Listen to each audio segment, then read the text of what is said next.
here. We can all go home now. Yeah, who likes it? Woo! Yeah. Who hates it? Yeah, of course you like it. We all like it here. We're a very sex-positive room, and we love sex. We love sex toys, which makes sex even better. I don't need to convince you of that.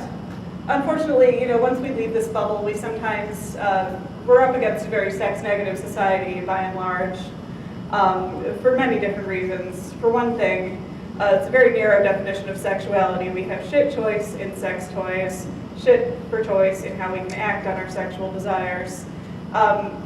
We're all unique. We are special snowflakes. We all have our own desires and preferences. But we're up against a commercial sex toy industry that treats sexuality as one size fits all. So, what do we get? Uniformity. Same thing over and over again.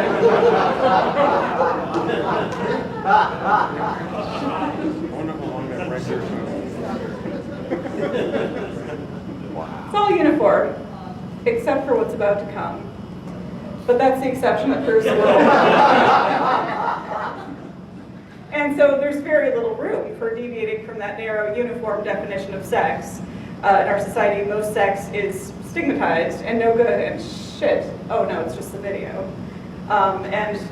We have no privacy. It's increasingly scarce. There are even laws that intrude on our privacy in very bad ways. Alabama has a law that they passed in 1998 called the Anti-Obscenity Enforcement Act, which criminalizes the sale of sex toys. Boo, Alabama. It's also only been 10 years, if you could believe it, since sodomy laws were repealed by the Supreme Court in Lawrence versus Texas. And to use a more recent example, Russia is waging war on gay, so behaviors that were perfectly legal suddenly become illegal. And this is no good. We can't sit around and wait for this bad public policy to go away. We have to find ways around it. So, what do we do? 3D print our sex lives. So this is a great way to take charge. 3D printers, they're pretty new as far as being widely available goes, but they're going to become more common and they're becoming more effective, less expensive, and so we're going to be using them more. And so this is a great way to print our sex toys just the way we want them. 3D models are infinitely customizable, so 3D printing allows us to take charge and make what we want and deserve. We're hackers. In all other pursuits, when somebody is not giving us what we want, we don't sit around and take it. We do it our damn selves. So that's great. 3D printing sex toys also gives us privacy. We can embrace our own personal kinks without any fear of judgment because no one has to know. We can design and print our toys exactly the way we want them, even if our desires aren't kosher. No one has to know but us. And as far as the Alabama law goes, it doesn't say anything about manufacturing toys for your own use, just not selling them. So this is a good way to get around a bad piece of legislation. They don't even have to learn how to spell 3D. With apologies to Alabamans in the room. And this is also great for discovery. In the commercial sex toy industry, the inflated price of toys is often a huge barrier to people broadening their sexual horizons. If something's expensive, you're not sure about it, you're not going to try it. And so you never really go anywhere, take any risks. So 3D printing is easy, it's cheap, and so this gives us a great opportunity to try out new toys in unfamiliar shapes, and this is an opportunity that's completely unmatched anywhere else. So, okay, what can we print? 3D printing has infinite possibilities. We start with nothing, so we can make anything. We can print toys. We can also print molds to pour toys into. You can draft a model of the toy and then print the inverse. The most common types of toys are those designed for penetration, dildos and butt plugs. You may have heard of them. These toys are pretty basic shapes, so they're fairly straightforward. So you can design them pretty quickly and with a pretty remedial knowledge of computer-aided design or CAD software, it doesn't take a lot to do pretty powerful things. So in addition to the insertables, we can also print toys for BDSM and other kinks like handcuffs, paddles, loggers, other implements of wonderful torture. So this is, like I said, great for privacy. With the overall negative attitude our culture has towards sexuality, sexual privacy is paramount. So 3D printing gives us a way to, bypass that awkward moment at the sex shop when you're paying for a butt plug and you look the cashier in the eye. We can get around that, no shame at all, because the butt plug is coming from an extruder right in the privacy of our own room, aka a shameless plug.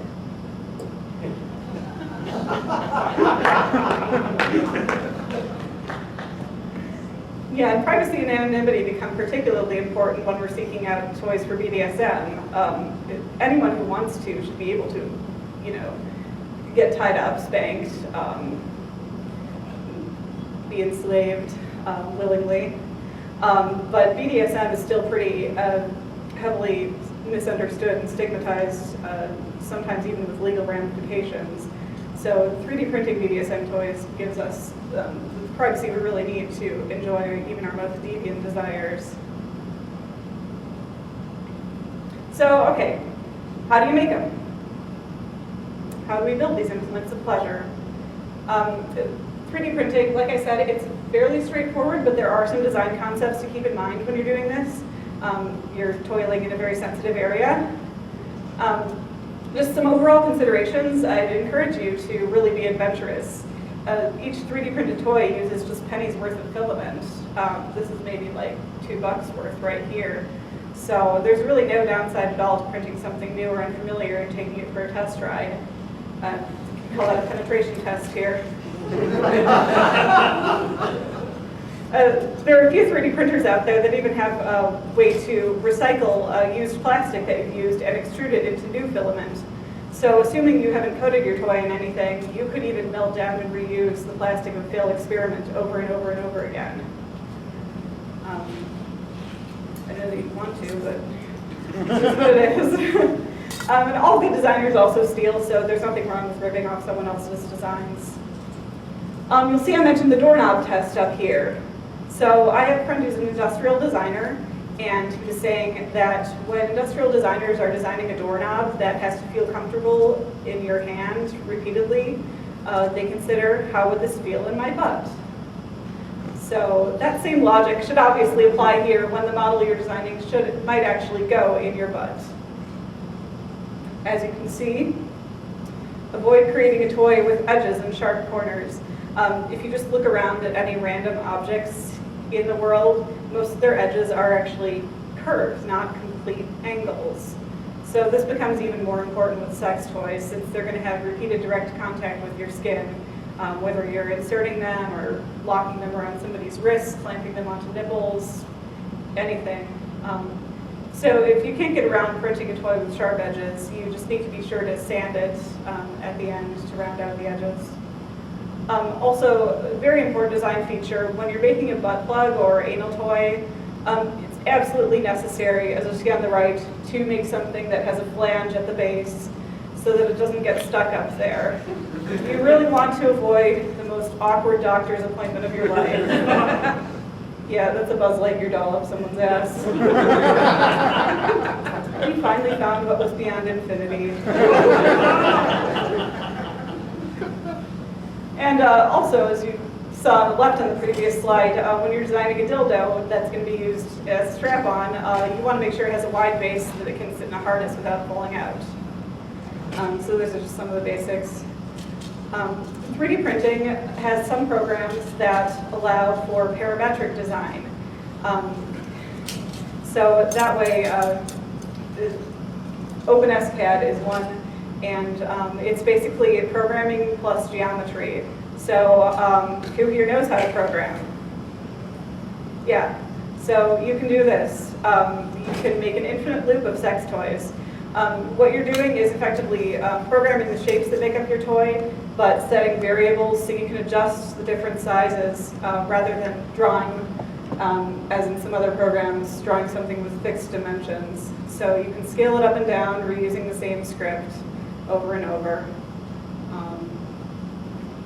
make anything on a scale from 0 to damn. Mini-me and Dr. Evil. Parametric design is really ideal for, as you see here, if you want to start with something small and work your way up. Also great for something like handcuffs. If you're printing to somebody's custom size wrist, you can adjust the size. So this code is the entirety of what it takes to make up the butt plug that you saw on the previous slide, and this. That's literally it, just a cylinder, another cylinder, etc. And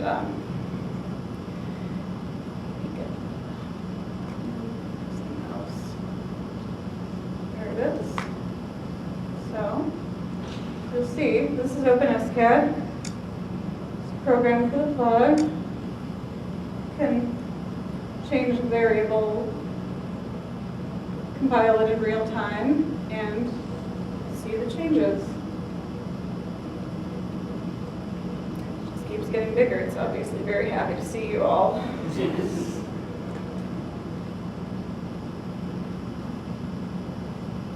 So now that you know how to build them, what do you make them out of? This is where the difference between conventional sex shops and 3D printing really shines. Conventional sex shops are usually supplied with pretty low quality sex toys made of a mysterious jelly rubber substance. These toys are porous. They're known to contain phthalates, which are carcinogenic chemicals that are added to plastics and rubbers as a softening agent. And because of the unregulated nature of the sex toy industry, phthalate-laden jelly rubber vibrators and dildos continue to be sold all over the place, even when medical evidence is suggesting severe health risks, and has been for years. I remember writing a paper in college in 2006 about the dangers of phthalates in sex toys, and very little's changed in 7 years. And that makes me a sad panda. So, not to get too down, some boutique sex shops are actively taking a stand against toys with phthalates, but the biocompatible toys that they supply nearly always come at a higher price, and we can do better than that. We don't need to choose between one or the other. So 3D printing lets us decide exactly what our toys are going to be made out of, and we don't need to pay a premium for our safety. That said, certain materials do tend to lend themselves better to certain types of toys, certain types of applications. So when you're deciding what to make it out of, you need to consider the following questions. Most importantly, will this toy be used for penetration? If so, it's really important to use a material that's biocompatible. And that means it has no harmful effects on the human body. So the main characteristics of a biocompatible filament are that it is non-porous. Pores can harbor bacteria, so that's not good. And also that it doesn't leach phthalates or any other chemicals for that matter. A good rule of thumb when selecting material is if you can eat off of it, you can stick it inside you. You also need to consider whether it will need to withstand impact, like a flogger or a paddle or something like that. If so, choosing something flexible like a nylon is important. That way the toy won't shatter when it hits your ass. So now, what can we eat off of? I have to think about slides with bullet points, so I vowed that any bullet point slides would have actual bullet vibrators as the bullets. So PLA, got a little bit of PLA filament, pass it around in a minute. It's biocompatible, it's widely available. It's one of the most common types of filament. It doesn't have good impact resistance and will shatter with too much force, but otherwise it's pretty strong. This is the stuff that they make from corn and other biomaterials. So give me a meaning to the phrase cornholing. There is also nylon. Talman 618 was the only one for a while, now they have a 645. Nylon is not only biocompatible, it's what they use for cartilage replacements and bone replacements, prosthetics. So medical community is latched on, so it's good for our purposes. It's softer, it's more pliable, more impact resistant than PLA, so makes it a really good choice for sex toys. It only comes in one color, but it can be dyed. And for a nice body safe and cheap dye, I recommend Kool-Aid. That's what was used for these. But any fabric nylon dye will work if you're not going to insert it. As far as non-biocompatible materials go, there's wood, which, while it doesn't have any chemicals in it, it's bound by PLA, it's wood chips bound by PLA. It's porous. Wood soaks up water, and so it can soak up bacteria, and you can never really get it clean at the microbial level. So for our purposes, it's really only good for making wood jokes. Now, the non-biocompatible materials still have good applications for other things. ABS, made famous by Legos, is not biocompatible, but it's otherwise very widely available and inexpensive, and so it's good as a toy material that's going to be coated or not inserted. ABS shouldn't be used as a mold for silicone because it will stick to it. I tried caulking some Legos, so I can attest to this. Polycarbonate is one of the less common ones. It's melting plastic. It's not biocompatible. It's got all the chemicals, and it's also not compatible with a lot of printers because it tends to set them on fire. It has high melting points. It is, however, extremely durable, so it might be good for making molds. Now that you've printed it, most sex toys do require some sort of post-processing afterwards. 3D printing tends to leave ridges that can put an undue amount of friction on sensitive skin. So even if your toy doesn't need to be coated, you should probably still sand out the surface to smooth it out.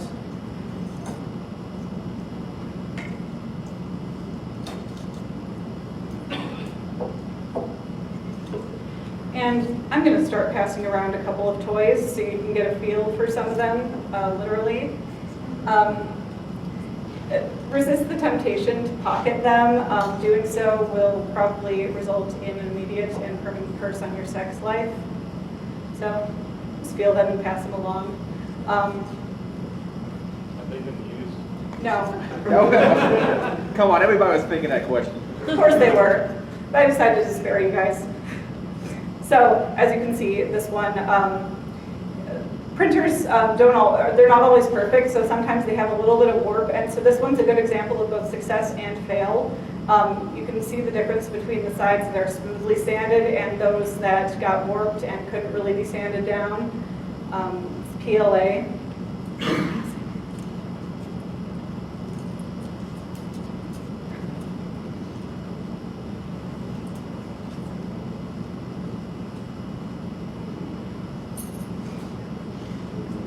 So there are some surface treatments that you can do other than just sanding the toys down. You can treat ABS with acetone, and that'll smooth out all of the ridges, kind of melt everything together. Like I said, though, ABS is not body safe, so you will still need to coat it in something if you're planning on using it for penetration. Wood toys can be varnished, though most varnishes aren't really biocompatible, either because they have unsafe chemicals or they leave the wood permeable, either of those reasons. Silicone is good. Silicone is what they make a lot of dildos out of, so it works well for this. You can use a food-safe caulk. Insert caulk joke here. I didn't have one, but you can make up your own. Caulk has mixed results for coating. It's probably better for molding. So as you can see, it kind of gets sticky.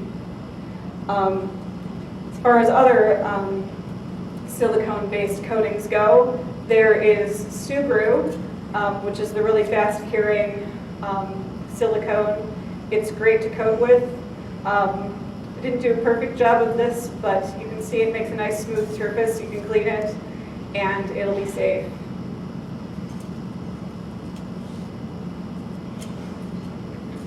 And if you medical grade polyurethane is a little more expensive, but a lot of maker spaces and hacker spaces might have it. So if you can get your hands on something, this will render your toy not only biocompatible, since it's what they make latex condoms out of, or non-latex condoms out of rather, but very smooth and virtually indestructible. Hope it didn't hurt the table. So there's that. And this one is just sanded nylon.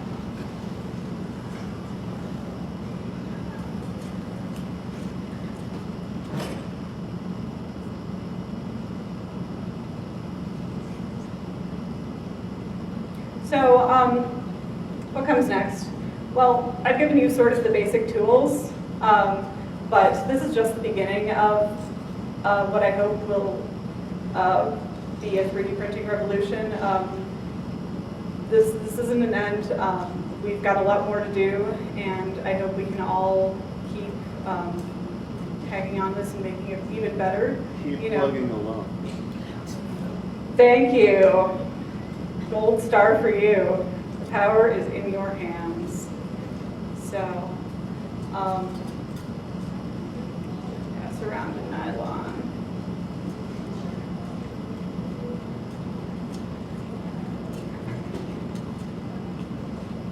I wanted to leave time at the end for questions because it seems like there would be a bunch. But before I wrap up, I wanted to thank a few people and organizations. The BSides, especially the mentorship program, it was awesome that I got a foot in the door and they paired me with an awesome mentor.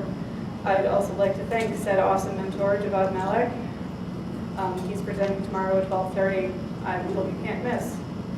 Also, the Eurotrash security podcast guys for letting me come on their show, be the first person to say butt plug on that.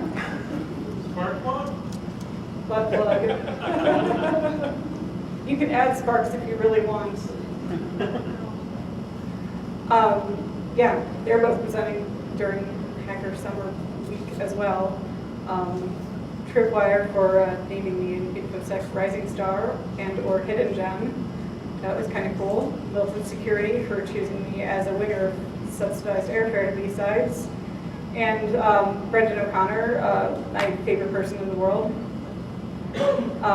And if you don't get a chance to have your questions answered here, flag me down at parties or the rest of BSides or DEF CON. And if not, drop me a line. I know I just met you and you probably think I'm crazy, but here's my handle, so.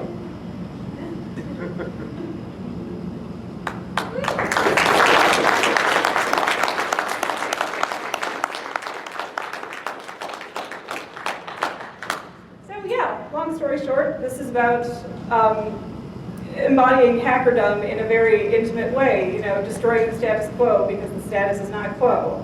We are literally sticking it to the man.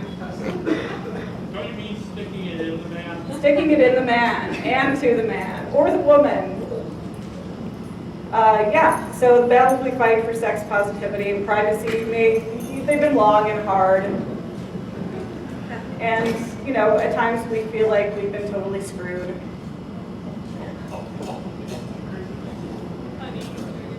Yeah, but we've got 3D printing at our fingertips, so we will eventually all come out on top.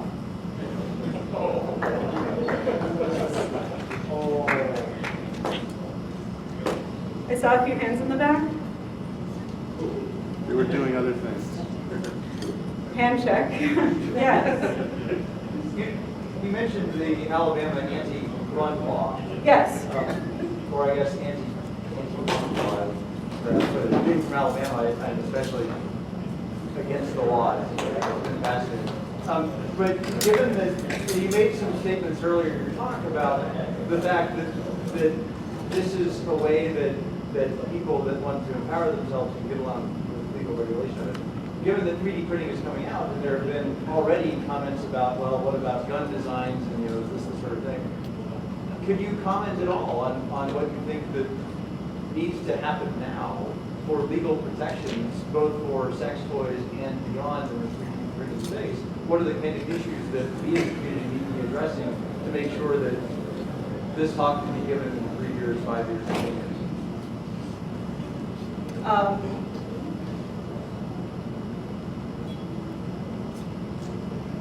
You asked a lot of things. How do we make sure that Alabama doesn't pass an anti-this law? An anti-this law? Yeah, an anti-designs for sex toys, making it illegal to download these on the internet. Yeah, I'm pretty cynical when it comes to public policy change. They've already, since the 3D gun thing, they've already been talking about passing laws to to regulate 3D printers, either do background checks on them or regulate the types of the size of cylinders that you can print on a 3D printer. It's all kind of nuts. It's made by people who, by and large, don't understand technology. So, well, for starters, elect more people who understand the technology. Go to law school and teach them about the technology. Any of the above? Yeah. Are there any material type of things you would talk about for making a mold of some kind to make sure that whatever would come out of it would be biocompatible? Yeah, the most common one that I've seen is food-safe silicone caulk. So, yeah, other kinds of like pourable silicone, really, anything like that would work. It's just that one tends to be fairly cheap and fairly widely available, so it's a good place to start. How they dishwasher microwave say? I'm guessing you could probably get them in the top rack of your dishwasher. I wouldn't microwave these. Have you used several different types of 3D printers, and do you favor one for certain types of work or other? I've used a MakerBot replicator, and most of these were done on an Ultimaker. There are 3D printers can come pretty cheap nowadays. You can go in for a few $100s, but there will be limits to what it can do. So there's a really, so I haven't had a chance to play around with a bunch of different types, but there are advantages to having some that have like a heated bed, for instance, which the Ultimaker didn't, and so there were some issues with nylon sticking to it, so that can make a difference. There are some that the replicator had two different extruders, two different nozzles, so you could do bicolored things, and that was kind of cool. So, yeah, I guess to answer your question, I don't really have enough of a frame of reference to have one favorite. How hot does the print head need to be for nylon? I think the print range for nylon is typically about 230 to 260 Celsius. Yeah, it depends on the printer. You just kind of need to play around and see where you can get the best print. So in general, it's a little bit above ABS then? Yeah.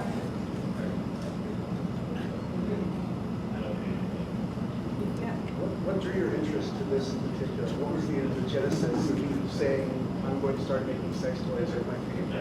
Mostly because I have a dirty mind. But a few different areas. I mean, I've always been a maker of various things, and so the element of doing something independently drew me to it a lot.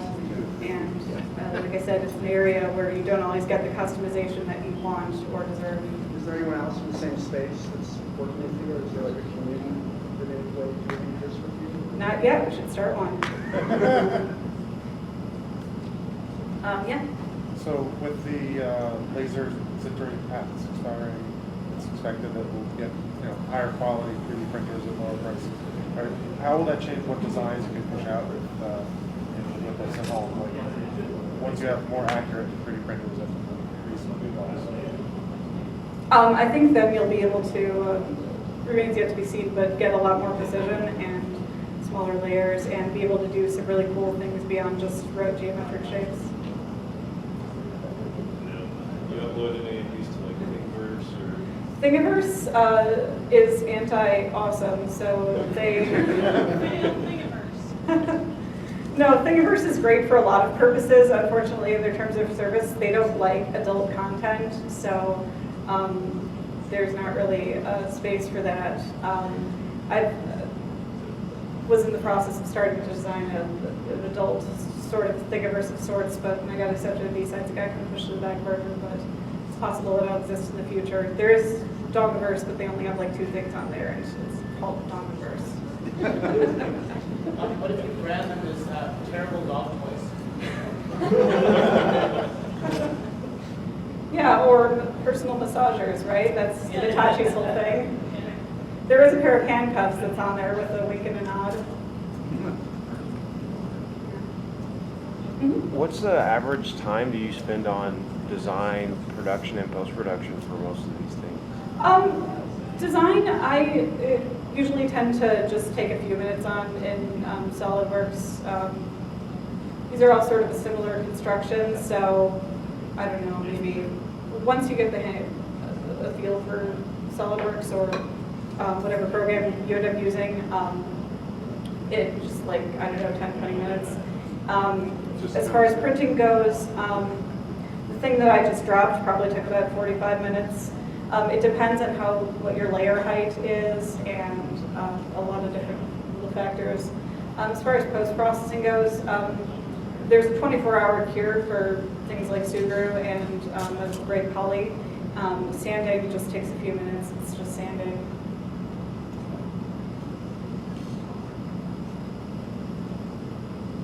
Others? Bueller? Holy crap, I talk way too fast. Yeah. But do you think that the introduction of Sensual by 3D printers might lead to the explosion of the amount of 3D printers the same way that born on the internet, similar to now? God, I hope so. But not only that, it sort of does the same thing that porn did for the internet. It took away a lot of the shame and the lack of privacy of it. It went from being this sort of skeevy, eye-darting video booth experience where you had to interact with people that you really had no business knowing what you'd like to do in bed, and made it into just your own thing, this cornucopia of all kinds of internet porn. And so I hope 3D printers can do the same thing in terms of privacy and liberation. What was the problem you had with making it mold? ABS, did you have to do it with printers? I'm sorry? You mentioned you had a problem with making a silicone mold out of ABS plastic. What was the problem? Oh, that silicone sticks to ABS, and actually I had heard that before, so I didn't make a mold out of ABS. I just tested it on a couple of Legos, which are made out of ABS plastic. And sure enough, it stuck.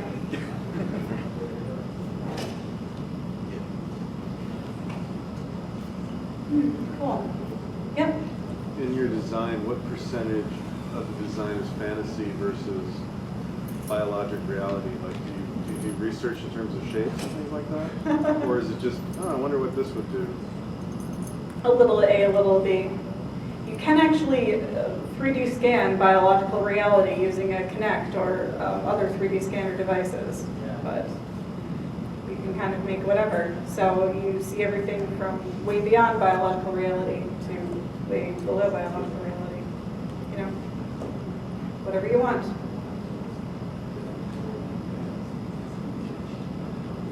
Yeah? Being sort of an evangelist for using this technology for this. Can you speak up? I'm a little hard to hear. Being sort of an evangelist for using technology like this, have you received a lot of negative reaction? A lot of Negative reaction?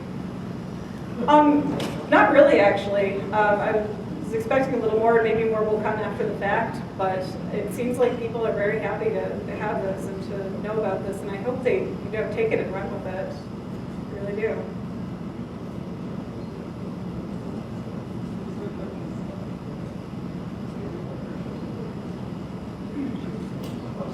Cool. Well, if you want to know more, flag me down. Other than that, thanks for coming.